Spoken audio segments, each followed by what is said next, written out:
Sarah, and we are 4 years apart officially, and we wanted to just get on here and talk a little bit today about what it looks like to continue a healthy sibling relationship into your adult years. Yeah. Because we all know that it gets tricky. It gets tricky. It just does. Takes a little more intention. Yep, being intentional about stuff. And we also know that early on is always not the best of times when we're it's not pressing butterflies and roses. we're not always on the same page when we're littler and having to deal with all of those type of things, but it does get better. And all of us siblings in our family have stayed pretty close. And I wouldn't say we're every day phoning and messaging. At least we're not hardcore besties. Yeah, but we stay in touch and we message and we have family texts and sibling texts and all of those fun things. So anyway, today we did something really cool that we're going to share with you guys as we kind of go through these 3, I guess, tips or just things that we've learned over the years that we want to share with you. And how to stay close. Yeah. So as sibs. Yeah. So here we go.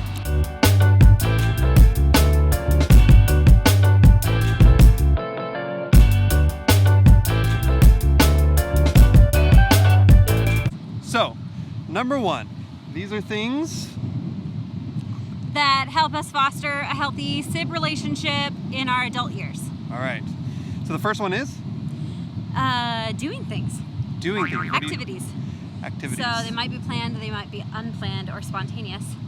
Planned would be, good example would be family vacation that we just did a month ago? Yep. That was super fun. Yep. But today, super spontaneous, I let Matt know that there was an opening to go ziplining with me just a few days ago, and he's able to go. So we went ziplining. Whoop, whoop. Whoop. And you'll see a little of that on this vlog. Yeah. So that'll be fun. But yeah, doing activities, like staying in touch, doing things. And I will admit, when you get older and you have your own family and the busyness of that, it becomes a little more difficult. So you have to be intentional about carving out those times with your siblings and getting away and doing things. So this was fun for us. I don't think we've done an activity, just the 2 of us, for quite a while. Long time, yeah. So this was fun, but spontaneous, make it happen. Put it in the calendar, make it happen, or otherwise it probably won't. Yeah. Yeah. So that's our first Number 1. Are you in the picture? Like, we're both in the picture for sure, right? I think so. You can't see that? Oh yeah, there we go. Okay. Okay.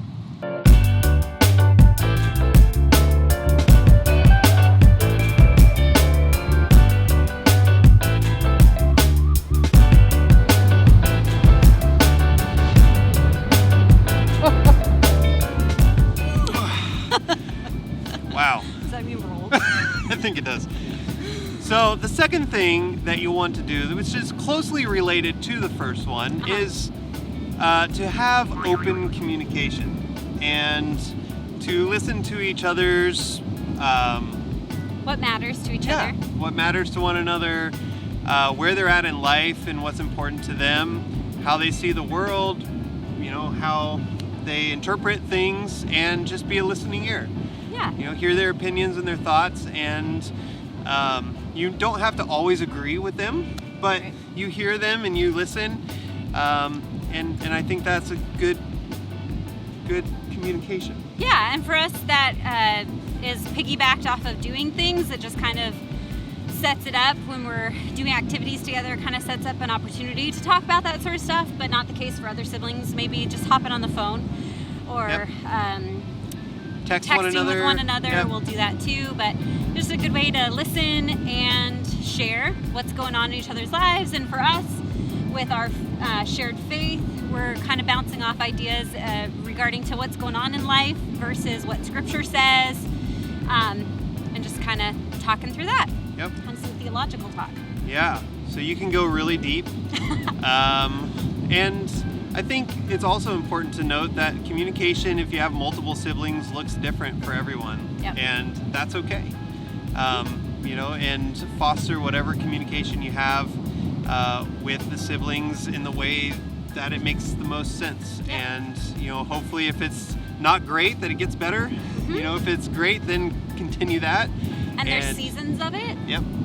So maybe we're close for a while in some season and we're not in other seasons, and that's the case for other siblings too. But just based on where you're at.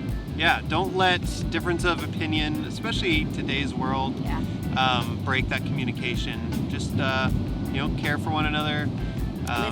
Listen, and that's a great tip. So glad we brought it up, huh? Number 2, yeah. Number 2. Woo! All right.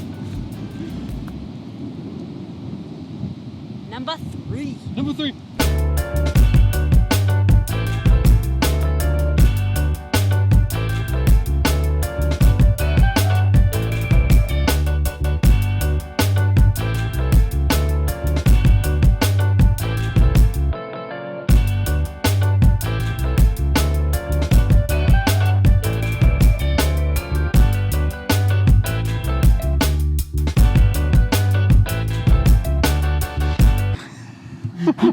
All right, so that didn't work out.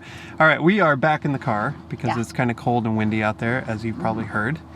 But we wanted to leave you with one last suggestion. Yeah. So for review. Yes. 1, do things together. 2, that can foster an opportunity to communicate well and share the things that are important to you. Listen well, communicate well. Yep. And then after you've done that, we think that then allows you to be cheerleaders for one another's lives. So for me, I don't have kids. This is number 3. I don't have kids, but I'm a pretty cool aunt, just gonna say. So Matt has a bunch of kids, and I cheerlead their kids, what they're up to as a family, and the kids' individual sports and things they're interested in, and try to engage in that as much as I can. And probably another, I guess, definition for cheerlead is take interest in and care about and invest. And we try to do the same with Sarah and what she enjoys, swing dancing and theater and music and those type of things, and cheer her on in those things and be interested in that kind of stuff. And they've been my biggest fans. Yeah, so that goes a long way. And when you show up to an activity or event that means something that's very important to your sibling, that goes a long way. So I think that's all we got for this one. Hopefully this was perhaps helpful. Maybe you have a sibling that you haven't talked to for a while, or that you need to reach out to, and this is a better time than any to do that.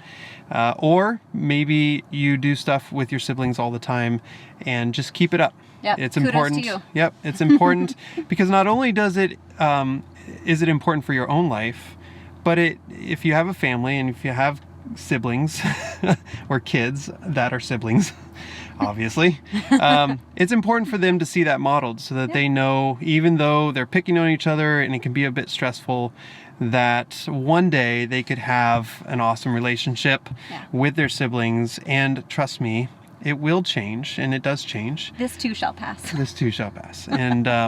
And yet, like any relationship, it needs cultivating and it needs intentionality. That's a double. Well said. Double something. Anyway. All right, guys. Hope you enjoyed this one. See you on the next one. Like and subscribe if you like, because I'm close to 100 subscribers. So, that's like right in your face.